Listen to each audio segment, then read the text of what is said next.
few minutes. We are going to get this show started here in a minute. We got the Bodacious Cowboy. We got Mark, the Joker Ridley in the house, and we are ready to start this Friday's Wins and Lessons. Let's get this going. To the HPLS podcast. Live, relevant, and high performance information, conversations, and education weekly.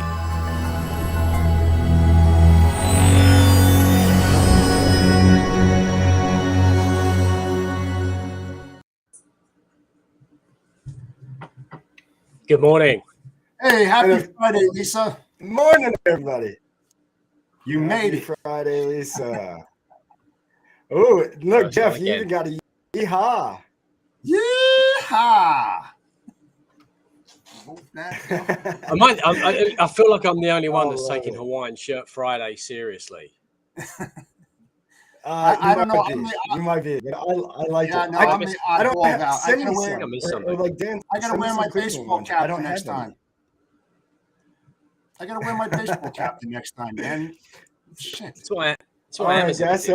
So obviously Friday's wins and losses. Thanks for joining me again today, boys. I know Dan was unfortunately able to join us today, so we will. I just got a message. He's going to try to jump on. Yeah.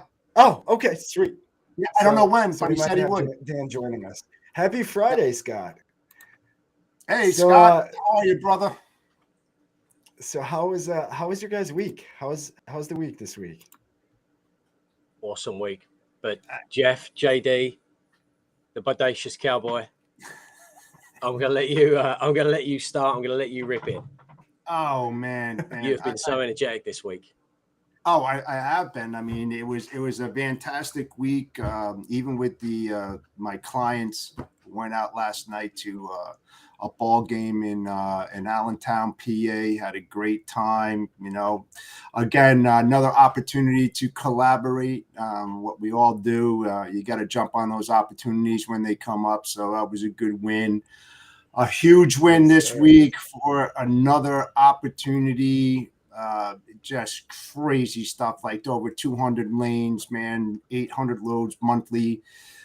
I was working that last weekend on it. You know, you got to jump on it when the fire's hot, man. You know, you can't let those things pass. So you give up a weekend, so what? You know, there's many other weekends, man. You got to do what you got to do to win those things. Not to say I'm going to win it, but you got to be in it to win it. So that was a great win for me. I love it.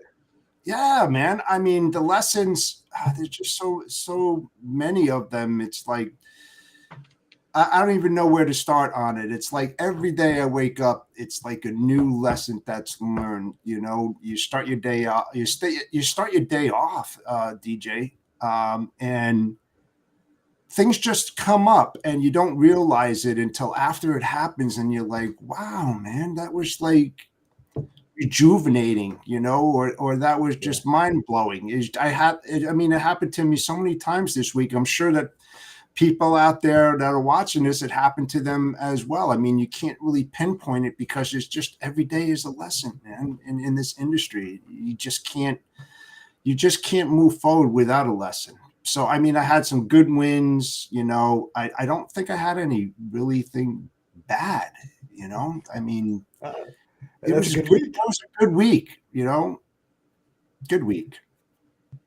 I love that you said that in this industry, and I think in life, but in this industry especially, man. It's like, I think if you like never knowing what the next day is gonna hold for you, because you just know what tomorrow is gonna bring. So it's always a new adventure. So yeah, you nailed it, man. Yeah, you gotta be in the moment. You have to think about today. Tomorrow's not promised, and yesterday's gone. So, I mean, every day you wake up, you know, you don't know what's going to be thrown at you. And you know something's going to happen because you work in the logistics industry. So, you know something's coming, but you can't really pinpoint when the shit's going to hit the fan, but it's going to hit, you know. And like I said, man, it's always a learning lesson in this every day. Yeah, Mark. man. You want me to What about jump you, in? Yeah, Mark? so that was Go. that was too long of a pause, wasn't it? I mean, you can tell that we're not professionals. Although we're getting there. I do have to ask Mark. Mark, what does your hat say? Does it say? Is it champion? Is it a Caddy Day? You're the Caddy Day champion. Is that what that says?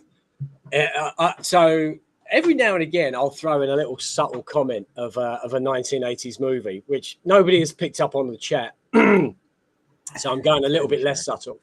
So there you go, Caddyshack. That's it, Bushwood. Hold on. Yep, I did notice that. One of my wins and my lessons all came kind of like, I guess, peaks and valleys yesterday. So I squeezed in 9 holes yesterday morning, and which was great. I love teeing off at 7, so you're back home for 9. Like, yeah, we don't play too far away. And I had a good round yesterday. I just played with my neighbour. Like, we try and get out as much as we can. We haven't done too much this year, so there's a lesson. Like, take time for people that are actually right on your doorstep. Right. So I only played 9. I finished. I think I was 5 over for the 9, and I missed 3 putts. And there's a continued lesson in I do like my golf, and I often kind of align how I conduct my business with how I sometimes play my golf, or at least my attitude, excuse me, towards my golf. And that is like, I missed 3 putts, and I got a bit angry with myself for it. But then I'm thinking, look, if I could get those every time, then we 3 wouldn't be having this conversation, because I'd be partying it up with Tiger Woods and John Daly. So I have to remember, like, I'm just a regular Joe, regular human being. And then also remind myself that, so I missed 3 easy putts, but there were at least 5 shots that, hit the tree and it bounced onto the green 2 inches from the cup. Sliced it into the lake, and it bounced 6 times because it just happened to be a spongy pond. Ordinarily it would have, so I think the lesson there for me is, whilst there might be some things that go wrong, it's easy to focus on those. Focus on the things that go right, and focus on the bit of luck that you get as well. So it's that for me is like an everyday kind of lesson. Mark, that is such a great lesson. Speak, a video I was listening to, I heard somebody, I don't know if he was a ski instructor just talking about skiing, but he said the easiest way to hit a tree is to focus on the tree. He said skiers that are skiing through the trees are focusing on the openings, not the trees. And it's, that lesson. If we focus on the troubles, the problems, the valleys that we have, we're strictly focusing on the storm that we're facing. So we're not going to get out of it. It's funny you say that. So my buddy was almost up against a tree yesterday, and he was going to play safe and play it out onto the fairway. Play laterally. And I'm like, dude, why are you doing that? He's like, because I'm in front of a bloody tree. I'm like, dude, trees, 90% air. Don't like you're just focusing on like the tree. Again, focus on missing the tree. So it was a similar kind of thing. Like, just take the shot, like go for the green. Absolutely. He did. And there's money involved. There's money involved in trees. You know that. So if you hit a tree and you call Woody and you par it out, everybody pays you $1. Oh, I like that. And everybody knows the trick. You pay the tree gods off before you start your round. You toss them a quarter, and usually you get a lucky bounce off of a tree at least. So. Sandies, Woodies, man. Oh. My neighbor put it straight in the water, so he didn't thank me for that piece of advice. But I said, like, if you don't try, then how are you going to know? So again, another lesson, right? If you, and we, you know what, and that being said, like, we see that a lot in our business. Like, if I was to randomly pick 500 CFOs to write to about how they're conducting their global payments, the stock response is, oh, we're happy with our bank. Like, how can you be? Like, what does that mean? Like, what, your bank manager wakes you up in the morning with a massage, walks your dog of a weekend, cleans your car? Like, what does happy mean? They're not happy with their bank. They haven't even given it a thought. What they've done is just immediately thought foreign exchange is massively confusing. Or when we start throwing out comments like, yeah, we'll probably save you about 10 grand a month on that one, they're like, got to be a little bit of skepticism in there. Yeah. And then, of course, there's the extreme, which we've seen, which is, holy crap, like, yeah, we can't use you. We're like, well, why not? They're like, well, because there's no way that we can admit to our shareholders that we've been overpaying for the last 20 years. So thank you and goodbye. Okay, look, I mean, we can only help those that want to get help. But yeah, so that I think yesterday was a bit of a win getting out. And I'm continuing my August kind of looking after me, looking after the family. And I'm going to extend that now from August 1st to Labor Day. So that doesn't mean to say that clients like feel that in any way. Case in point, I was getting a WhatsApp from one this morning at about 7:30, and at 7:32 they were getting a response from me. It just means that I'm not like hardcore marketing throughout the day. So the platform's still running. Somebody wants advice and guidance around, when to buy, where to move, when to move money, etc. Then we're there for that. But I'm grateful this week that last minute my wife and son said, look, we're just going to go to the beach. It's a hot day. We weren't planning it, but we're going to leave in 5 minutes. Can you come? I'm like, yeah, let's do it. Like, check the calendar, nothing in, no meetings. Let's do it. So I spent a ton of time with the family nice. This month. It's been insane. I'm not saying that they've enjoyed it, but for me, I've really enjoyed spending some quality time with my son and my wife. So gotta do that. And then gotta do that. But Bodacious Cowboy, like my biggest win of the week, dude. You given me the phone call yesterday, so we'll tag team on a deal, which I think is great. Looking forward to that. I love it. Looking forward to that. So yeah. So that's me. Like Lisa said, Mark, they think it's too good to be true, and I think that's probably maybe there's some strategy we could talk about around that, maybe making it a little more. Well, it's funny you say that. So like, I feel like if I was to say to somebody, I could save you like 5 to 7% on what you pay. Like, I have to think about how, like, what does that mean to somebody? Like, oh, well, I pay my bank $30 to transfer money. So what, you're going to save me $5? Oh, wow, big deal. No, I'm going to save you 5 to 7% of the total value that you're paying to your vendor. Is you're overpaying, right? So what I'm thinking is, like, rather than coming in like that, because that's when people then think, too good to be true. But if I said, I could save you $500 on that transaction, they'd be like, $500? Yes, please. But the reality is, it's probably going to be closer to $10,000. But like, instead of leading with that, under promise, over deliver is always the best way to do it. So, that's it. And my partner and I, like, we've already said as well. Look, if we were to hook somebody with that $500 like saving, then we don't give them the $500. We go with the full 10 grand. Like we don't, like, we're not trying to. They would know, obviously, but we know. It's yeah, you've got to be true to yourselves, I think. Well, it's just like anything else, Mark. I mean, what you're doing, and a good takeaway is that you're uncovering the hidden bank that they didn't know, it was there. It was there, but they didn't look in the right areas. It's just like what I do, in logistics. I look for the hidden bank. It's there, but you got to dig into it. So it's not that you're upsetting what they're doing. You're informing them on something and opens up their eyes, and you're making them look like a hero. Yeah. Well, that's often how I've pitched it as well. Is, look, that's what we want, especially when we're speaking to the CFO or the controller. Look, we want to make you look good to your boss at the end of the day. Exactly. And even in one scenario where they said, look, this cost saving is just like insane, astronomical. We just can't admit to this. My response was, well, I mean, we could always just give you a little bit of a saving.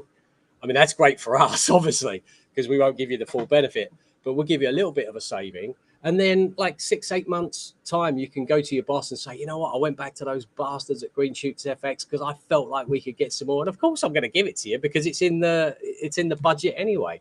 So you can be like a double hero. Like you don't have to take the, but thankfully, you know, there are a number of finance people that we meet that are like, wow, we just didn't know this, you know, we didn't know this was out there. And like, yeah, it's not stupidity, it's just ignorance. Like you don't, like if nobody's told you or come most to of the you, time then you just don't know what yourself. you don't know until 100%. somebody tells you. 100%. You don't. Hey, Mark, got a quick question for you. Yes, real short. When you go out to your customers and you do your analysis and everything, what's the percentage? What's the percentage, average percentage that you save for people? If you're so I want to be careful here as well, because I don't want to come across as a bank basher, and the reason why I don't is because we support regional and community banks. So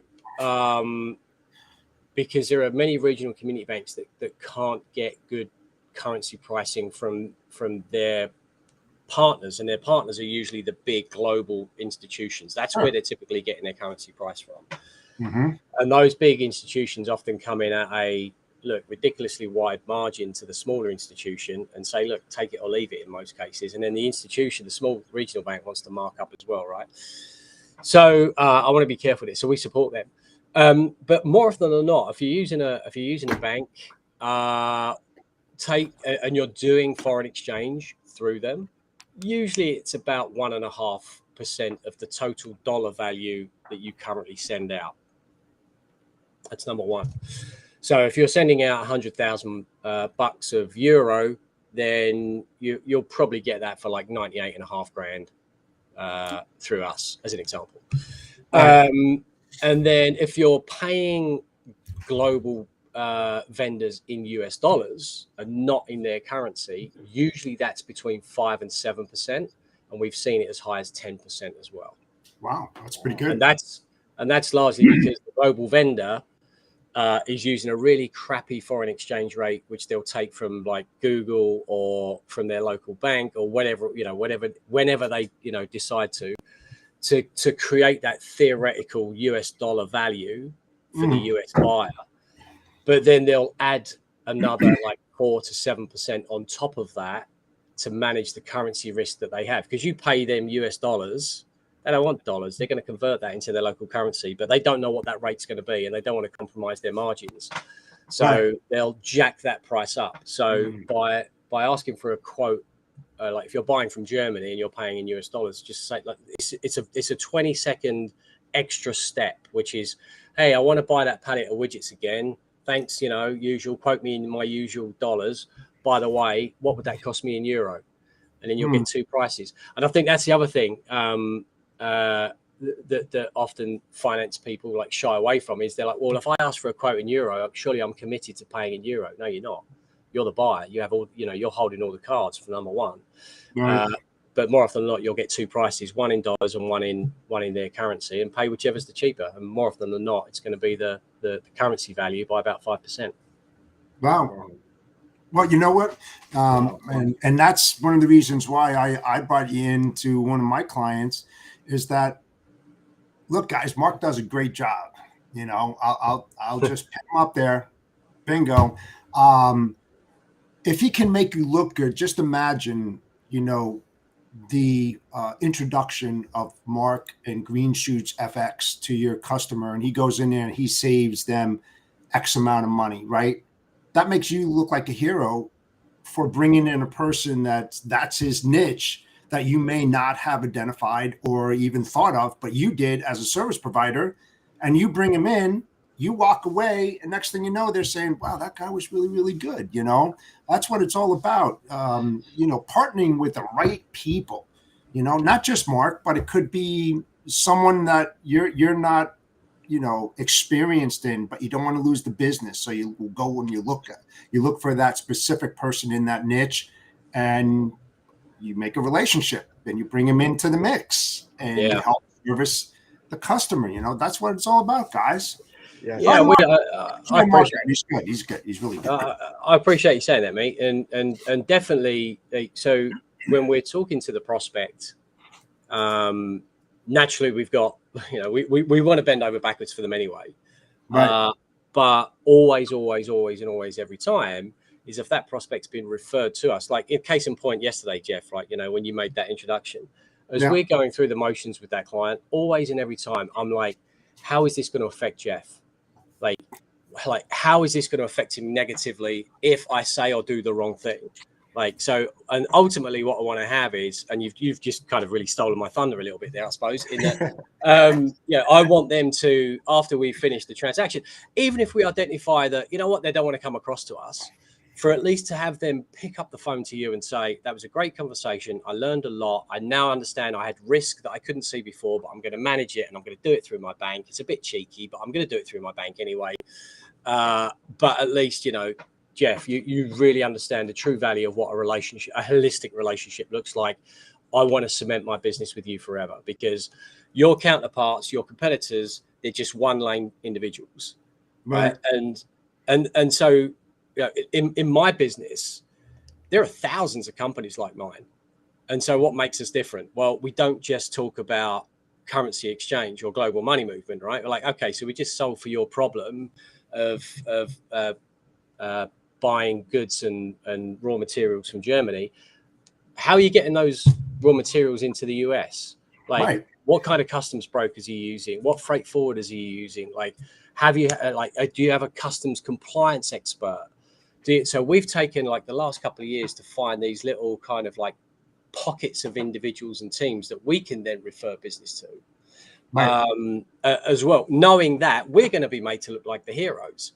And just as an FYI, like, I have to say this, like, we never, ever, ever, ever, ever take referral fees, ever, from anyone that we pass business to. And the reason we don't is because we don't want to ever be accused of putting business in a particular direction for the biggest payout. We're doing that because we think that's the right solution for the client. And I had somebody say to me once, well, this customs broker you've put me onto, are they the best? I'm like, look, I've got to be honest with you. I think there's about 400,000 customs brokers on the planet. I just haven't had time to interview them all, but they're going to keep you out of prison. And I think that's what you're really looking for. So, something, Mark, I got to chime in here. What's really good about this as well is that when you're dealing with the big bank conglomerates out there, right? You as a customer become a number. That's all you are. You are a number. You don't have that personalized person that you're dealing with. That's your go-to person. You could make a phone call to one of these big guys out there and they just pass you down the line. They go here and here. But when they reach out to someone like yourself, they know that they're dealing with the individual that was introduced, that's managing their account, and that has that personal touch, which is missing in this industry a lot. Because when you're a big logistics provider and everything, if you don't have that CSRs and you don't have a large amount of people and you have 100 clients, it's very difficult to give them the support that they really need. So that's why we talked about it. Dan talked about it some time ago, about the ability to say no to some of these customers out there that aren't giving you the profits or the margins that you need. You have to walk away and concentrate and focus in on the ones that, are very meaningful and that you can put your heart and soul into it. I like that. But I will say this, we have a number of clients who are not profitable for us. And we're fine with that because they're not a time suck, number one. So they're not taking me away from anything else. Good. That's good. And they're not profitable. Like when I say not profitable, I mean like literally I either just about break even, or we just about break even, or we might even lose a couple of bucks, which I'm absolutely fine with, because one of the reasons why we started the business in the first place is to support anybody. I don't care if you've got $1,000 that you convert into euros, or you got $50 million that you convert into Chinese yuan. Like it's all the same to us. But to a bank, they're 50 million. Yeah, I'll take that all day long. Like the smaller clients that we have, they just can't get. In many cases, they can't even get like any kind of currency payments from their provider, like from their bank partner. And again, like even the bigger banks, I can't blame them, because I've worked for 7 banks on 2 continents, and I've only ever worked for what we call the GSIBs, like the globally systemically important banks, you know, like the Wells Fargos, the JP Morgans. Mm-hmm. So I've been there, and I've managed, like, you know, decent sized teams. I've managed sales guys. I've been a sales guy.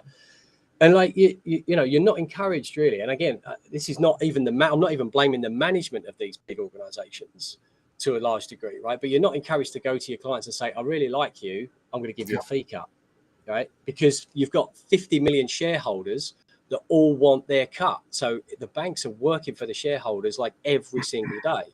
Yep. And if a large, I won't name them, but like if you took one of the top 4 banks in the States and said, and they said, look, we're going to halve our foreign exchange margin to all of our customers, like that still wouldn't like really move the needle too much for like the client, but that's a massive hole. Like, you know, you could be talking like 750 to $1 billion, 750 million to $1 billion of lost income that you've got to replace as an organization.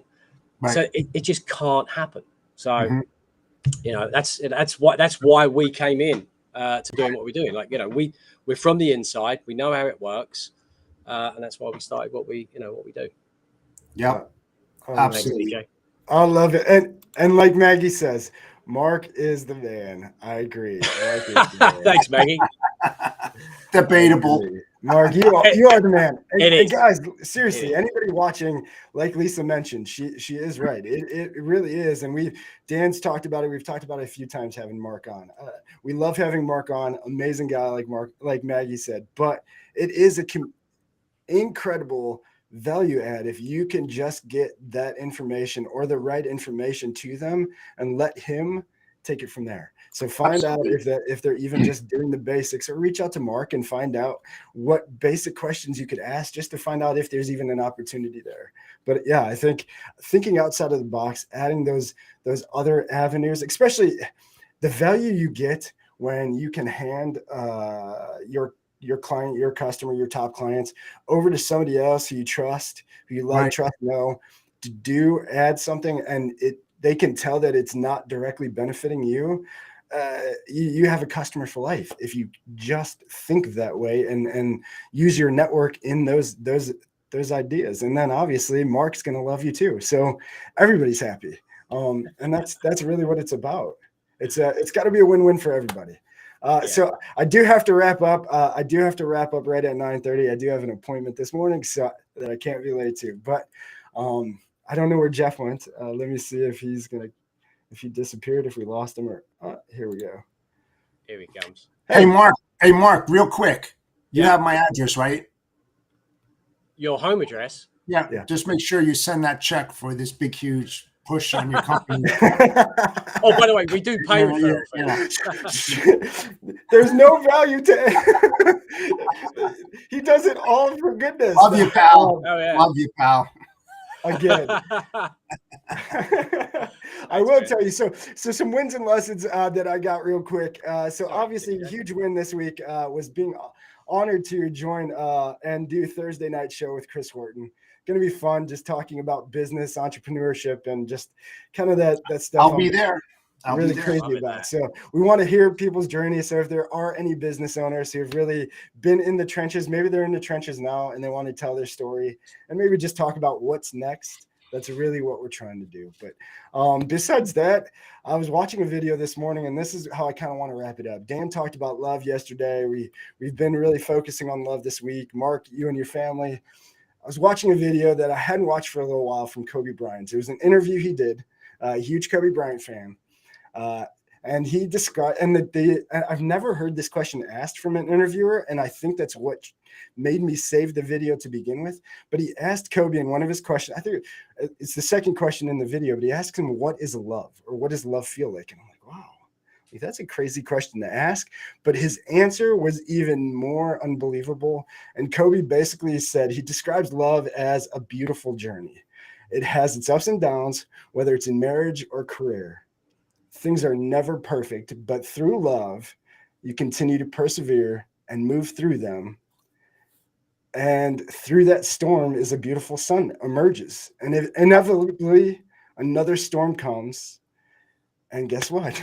You ride that through and you just keep riding through. And love is the way he describes it, the way he explains it is what we all need to understand about love. Love is a certain determination and persistence that to go through the good times and the bad with somebody or something that you truly love. And you can only have that persistence, that determination, that push to go through the good and the bad if you truly are loving that thing. And when he said that, it was like, wow. Love, guys. Love conquers all. It will. It always will. Whenever in doubt, you need it. Try it out. Try it out. Try it out, please. But again, so to wrap this up, I do have to cut this short.